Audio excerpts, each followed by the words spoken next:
Joining us from Vancouver is Ross Rebliati, a 1998 Olympic snowboarder who almost lost his gold medal after testing positive for marijuana. We're also joined by Joe Califano, chairman of the National Center on Addiction and Substance Abuse. Good morning to you both. Good morning, Harry. Good morning. Ross, I'm going to go back to your story and just to help refresh people's minds. You win the gold.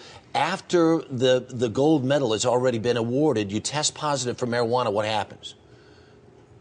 Exactly. I tested positive for marijuana.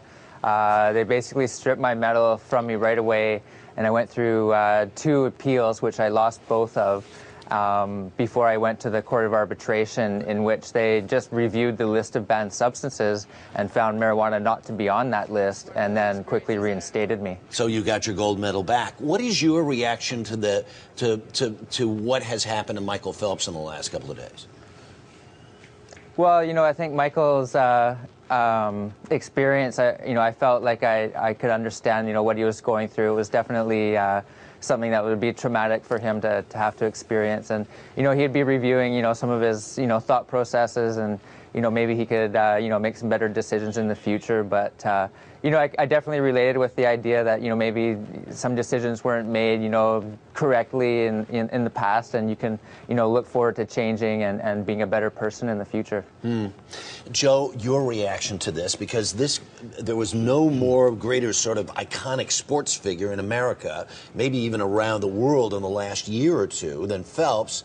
This picture gets published, and there's a kind of a collective shrug around the country. Well, I think there is something of a shrug, but I do think, notice even that he himself issued a statement saying that he thought his conduct was not appropriate. I think the point is, he is an iconic sports figure. He is a model for kids. And this whole issue of marijuana really should be looked at in terms of kids, teenagers, because most people will never smoke pot if they don't smoke it while they're teens. If they make it to 21 and don't smoke, the chance of them smoking is almost non-existent, right? Exactly. And we know today's marijuana is much stronger than the marijuana the parents smoked in the 70s. There are more kids in the United States in treatment for marijuana dependence than there are for alcohol dependence.